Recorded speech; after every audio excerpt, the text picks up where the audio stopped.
हमसे बहुत जूनियर था फिर तो मैं तो उसका यहाँ लोकल गार्जियन था। तो अभी वो यूपी में आ गया। तो अभी आया मैं, चलिए भाई देखते रहिए। बोला साहब अब तो मेरी एज निकल गई। तो अब मैंने कहा कोई बात नहीं, यूपी ही रहिए, कोई बुरी बात नहीं है, वो भी जुडिशरी से संबंधित है। तो बेसिकली जो भी है आप जिस टॉपिक पे हैं उसी पे पढ़िए और आप ये जानिए कि क्या क्या है और टॉपिक फिक्स करिए। जो यहाँ पढ़ाया जाए उसे घर जा कर के पढ़िए और जो यहाँ पढ़ाया जाएगा उसी को पढ़ कर के आइए। समझ आप, जब पढ़ के आएंगे तो आपका दिमाग अलग से चलेगा। फिर यहाँ पढ़ाया जाएगा तो बहुत से सवाल आपके दिमाग में आएंगे, आप क्वेश्चन, और जब तक सवाल जवाब नहीं होंगे, हम पढ़ाएं और आप बीच में सवाल न पूछें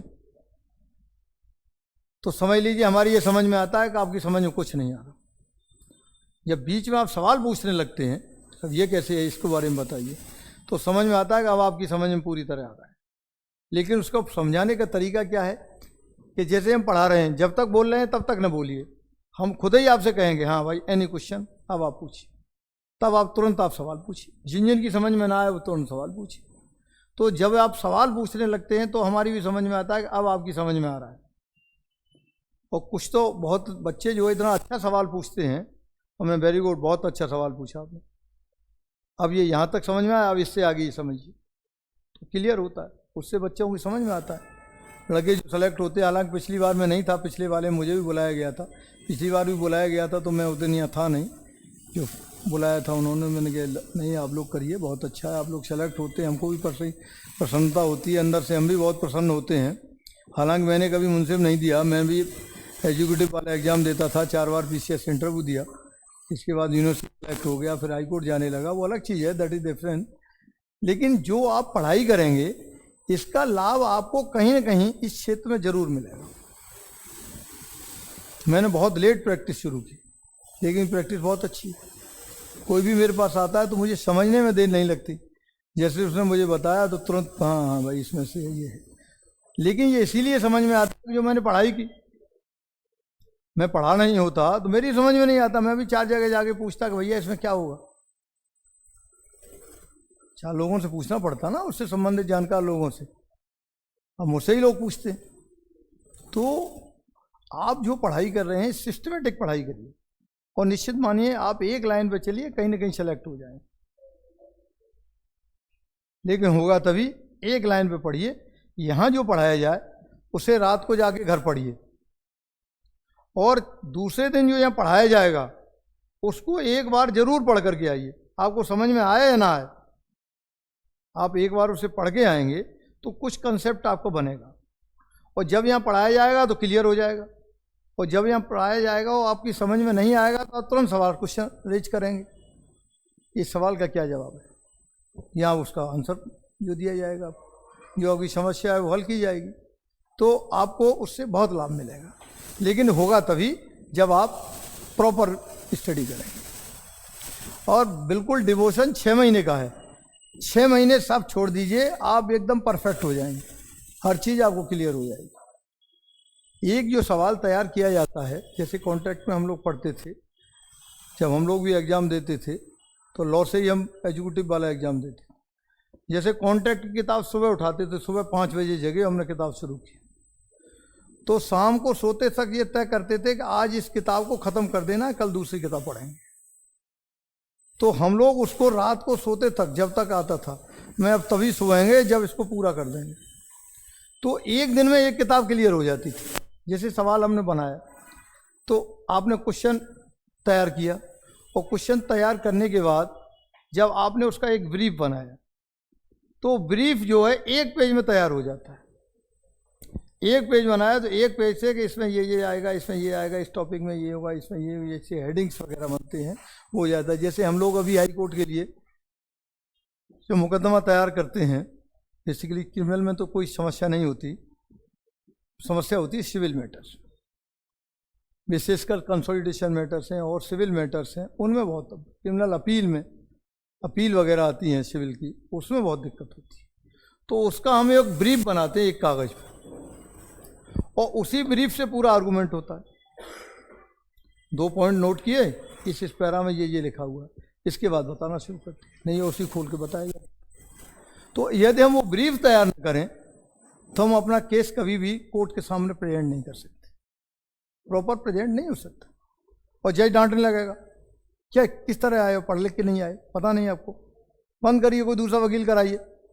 आपको तो वकील इंगेज कर लिया, क्लाइंट मारा जाएगा, उसने तो समझा आप वकील हैं। आप जज भी डांटने लगते हैं, वो डांटते हैं, ठीक डांटते हैं। तो लोगों से मैं तो कहता हूं कि जज की डांट से डरेंगे आप तो कभी वकील नहीं बन सकते।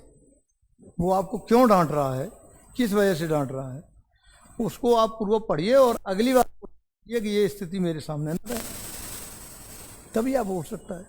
तो उसी तरह से जो भी टॉपिक्स हैं उनको आप पढ़िएगा और आगे चल के ये जो जजमेंट्स हैं किस तरह लिखाए जाते हैं ये तो सब हम आपको बता देंगे।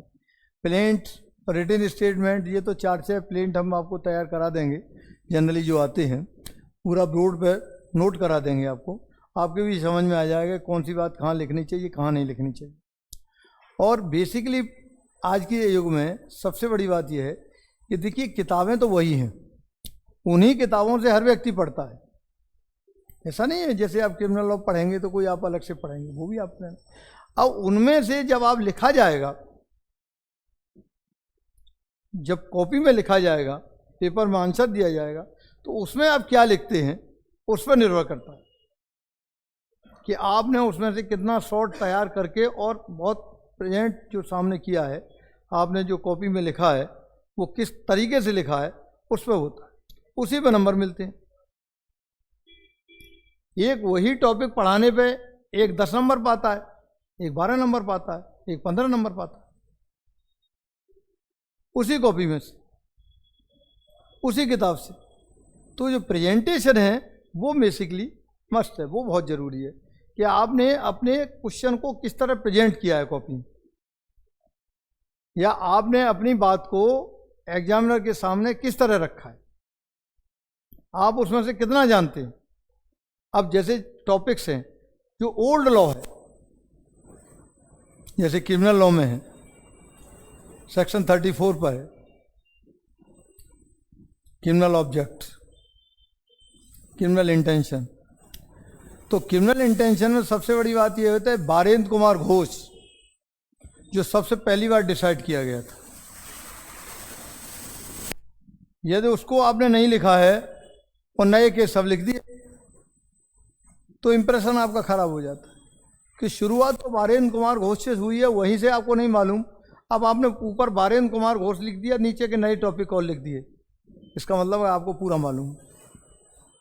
एग्जामिनर की समझ में आ गया कि आप अच्छी तरह से जानते हैं। इसी तरह इसका एक महबूब साहब वाला केस है, उसका अपोजिट है, जिसमें सबको कन्विक्शन किया गया था, उसमें सबको छोड़ा गया था, उसको नहीं लिखा आपने, तो ये माना जाएगा कि आपको नहीं मालूम। और लेटेस्ट आपने सब लिख दिया, कल का जजमेंट ऑर्डर पास कर दिया, जो 2 दिन पहले सुप्रीम कोर्ट ने ऑर्डर पास किया वो भी लिख दिया। लेकिन जो टीचर है बेसिकली, जो कॉपी जांचने वाला है, वो न तो वकील है न जज है, बेसिकली वो जो है एक एग्जामिनर है, एक टीचर है। वो तो वही देख रहा है कि आपको कहाँ से शुरू हुआ और कहाँ तक आता है। आपने दोनों केस लिख दिए, इसके बाद लेटेस्ट दूसरे लिख दिए, नीचे वालों को वो देखेगा ही नहीं, वो ये मानेगा कि आपको कॉमन इंटेंशन के बारे में पूरी जानकारी है, आप सब जानते हैं, और आपने सब लिख दिया, वही मेन केस है, उन्हीं को छोड़ दिया। एक कंपनी मैटर में वो तो सुलेमान वर्सेस सुलेमान का केस था, तो मुझे याद है शुरुआती दौर में जस्टिस मार्कंडे काटजू, यहाँ मैं नया नया वकील था, जस्टिस मार्कंडे काटजू जो है एक्टिंग चीफ जस्टिस थे, उन्होंने बताइए इसके बारे में कभी आपने पढ़ा है? उन्होंने मुझसे पूछ लिया, मैंने साहब पढ़ा है, अब तक यही कर ही रहे हैं, ये किताबें ही पढ़ रहे हैं और कर क्या रहे हैं तो वो हंसने लगे कि आपको पता है, देखिए जितने वकील हैं इनको नहीं मालूम, अब इनसे आप कैसे उम्मीद कर सकते हैं क्या सही है क्या गलत है। हमने भी पढ़ा है, हम भी जानते हैं, हमने भी LLB प्रॉपर तरीके से पढ़ी थी जब पास किए थे। तो बहुत सी चीज़ें हैं जिन चीज़ों को, लेकिन आप ये निश्चित मानिए जो आप यहाँ पढ़ेंगे ये आपको जीवन भर काम देगा। आप कहीं भी रहें, सेलेक्ट हो गए तब भी करेगा, अब वकालत में आ गए तब भी करें, जो पढ़ रहे हैं ये कहीं ना कहीं काम देगा। तो पढ़ाई अति आवश्यक है, और जिस लाइन पे आप पढ़ रहे हैं उसी लाइन पे पढ़िए, अलग हटके मन चलिए। आप देखते हैं वो हमसे भी कम जानता था, सेलेक्ट हो गया। क्यों? आपने ब्रॉड सेंस में पढ़ लिया, वो उतना ही पर कंसंट्रेट रहा, तो जो कंसंट्रेशन उसका उस पर था वो ज़्यादा नंबर पा गया, सेलेक्ट हो गया।